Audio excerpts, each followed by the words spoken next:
Brother lads, welcome back to the Kosi Arsenal podcast. My name is Kosi. Welcome back to a brand new video. The international break is over and Arsenal have one more chance to redeem our season, one more chance to redeem ourselves. Mikel Arteta is lucky enough. We do have a couple of injuries and we'll talk about them, but many of our players are actually coming back and many of our players didn't take part in the recently concluded international games. You have the likes of Partey who didn't play. You have the likes of Odegaard who are preserved. You have the likes of Saka and Rice who are just coming back. Ricardo Calafiori as well didn't play. So yes, we did have injuries in the first part of the campaign, but between November, December, January and Feb, before the international break that will come in March, Arsenal will have a couple of fit players. So we have a massive chance to turn things around. However, there is a catch. The catch is we are going to have many games. A lot of games are going to happen between November,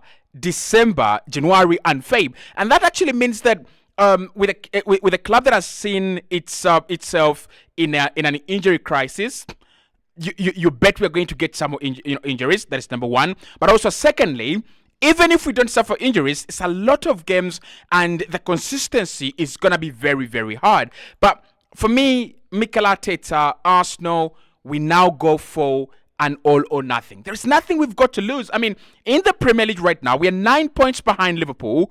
The lucky thing is that Liverpool have not played Manchester City, if I'm remembering right. And that is the only advantage, that they have not played City.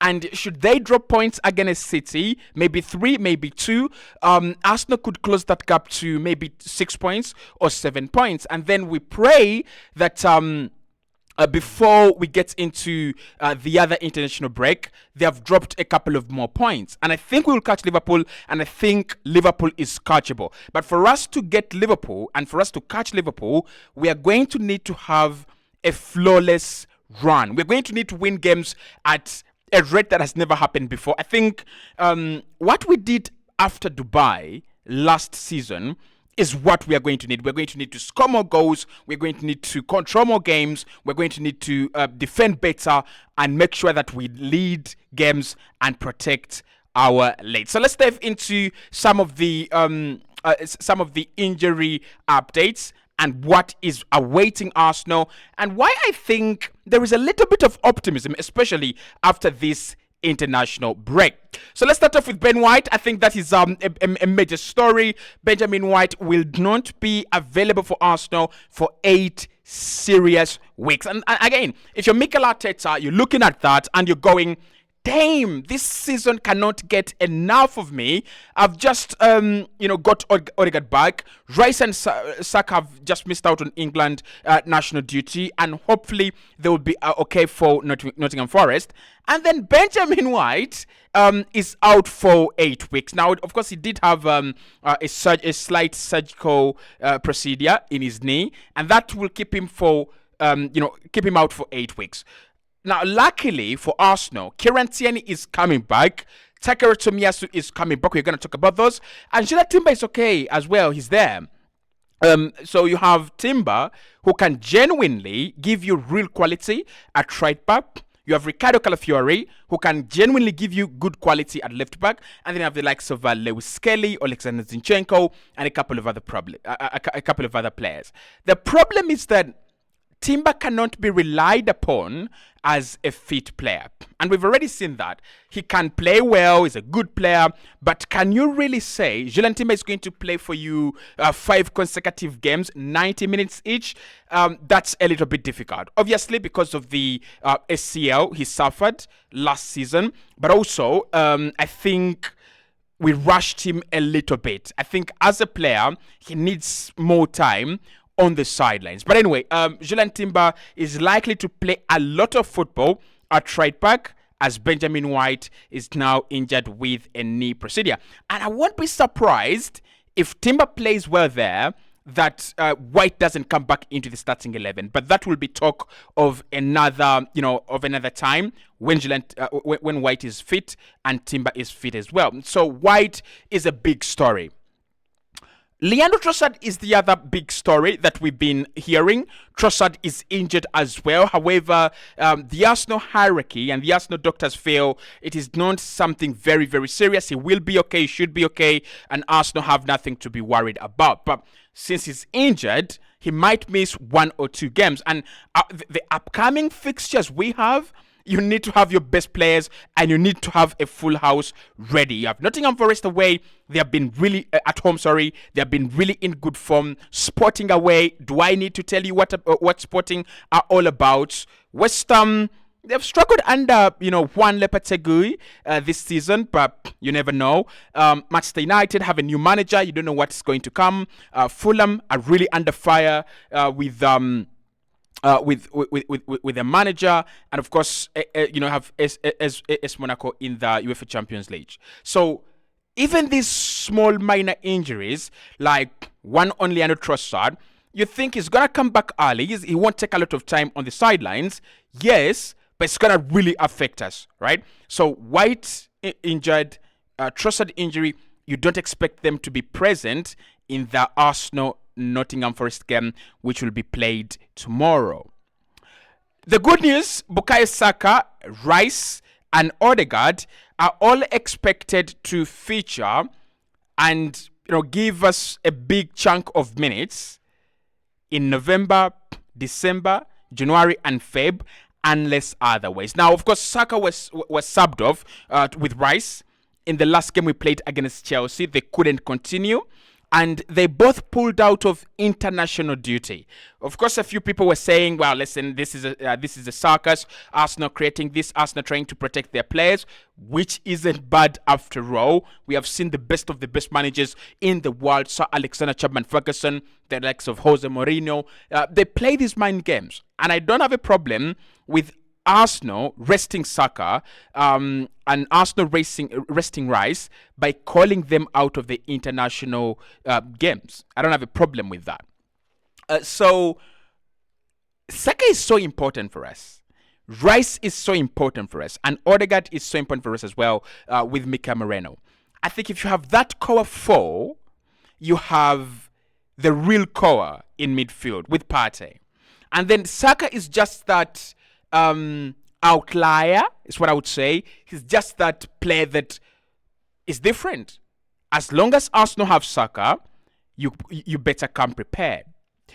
Kieran Tierney and Tomiyasu are also coming back together with Ricardo Calafiori. Calafiori had a knee injury that was addressed. He's coming back. Tomiyasu is coming back, and Kieran Tierney is coming back. Now, not all of them are going to play. I think Calafiori will dominate the minutes. Zinchenko will get a lot of minutes as well with Takeru Tomiyasu and then Lewis Kelly. I don't expect Tierney to play, but you never know. It's been a very, very weird season. It's been a very, very difficult season. Mikel Arteta has called it a season from hell, and that shows you how difficult it has been. So the question is, what does our fixture list look like? What are the chances that we are going to bounce back? Do I believe that we're going to bounce back? And what do we have to do to bounce back? Let's start off with the fixture list. Now, Nottingham Forest at home, that is a game Arsenal should win if we are serious.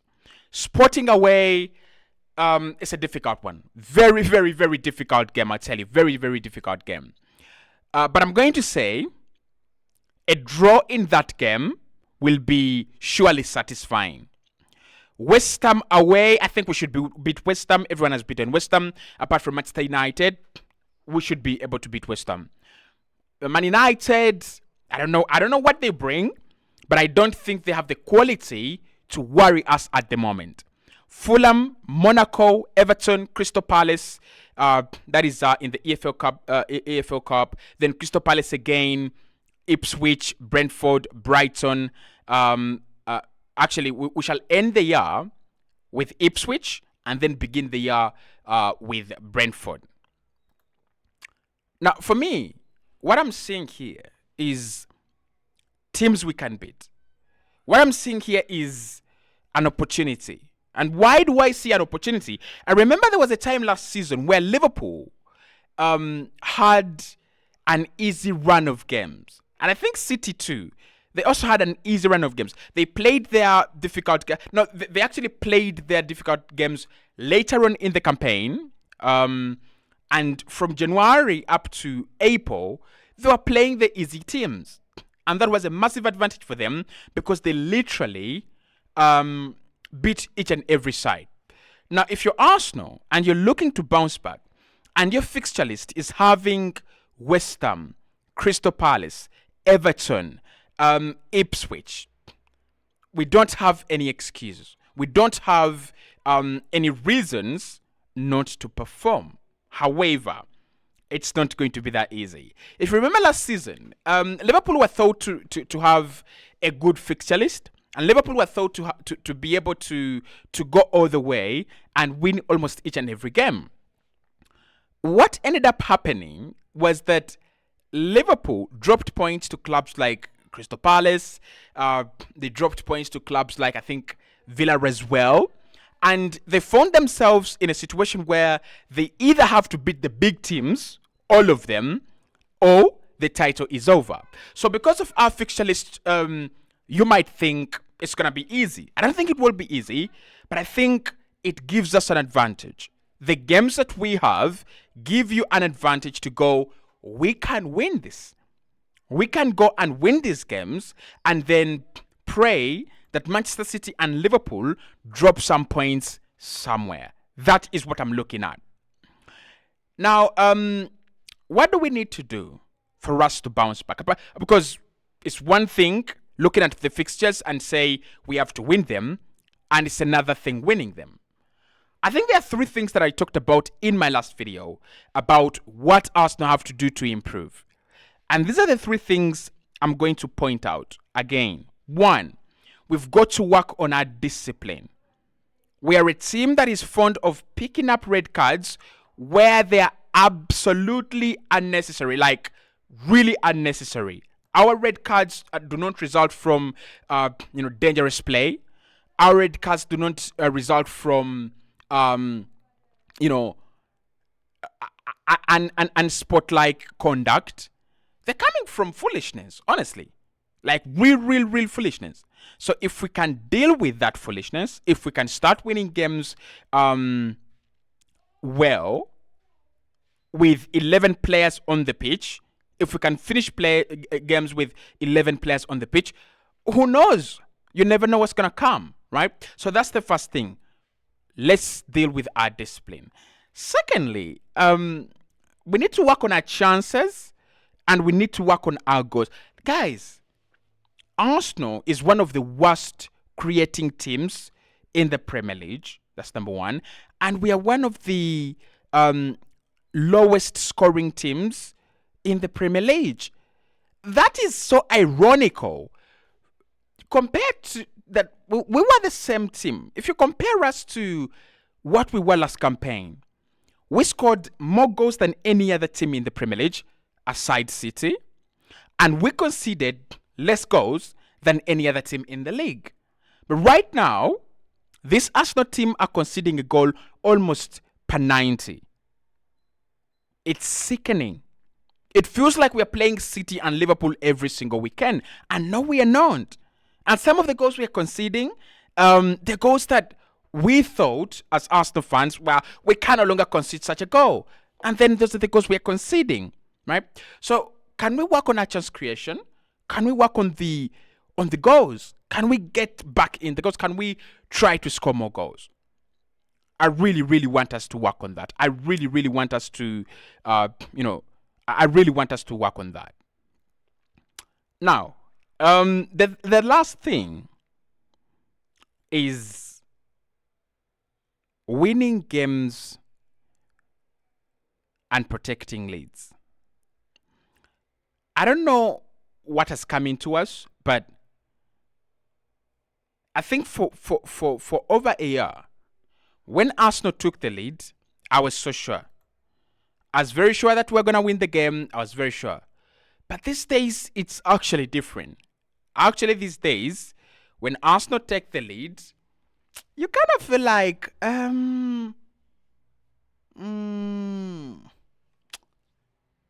we're not going to win games. Leicester City, We led 2-0, and they equalized. 2-0, and they equalized. Brighton, they equalized. Liverpool, they equalized. Man City, they equalized. Chelsea, they equalized. So if that is the pattern that we are following, it's a disastrous pattern and it's a disastrous route. And I am sure Mikel Arteta knows that, and I am sure we are going to work on it. I'm going to be doing my starting 11. I think most of the boys are back. We're going to have a much better 11 as compared to what we have seen previously. And Mikel Arteta this time, it's about playing the right players in the right positions. Partey in the right position, Rice in the right position. If we don't need to play Merino and Rice in the same team, well and good, don't play both of them in the same team. Coming up shortly, make sure you hit the like button, make sure you subscribe to the channel. Football is back, and we are back.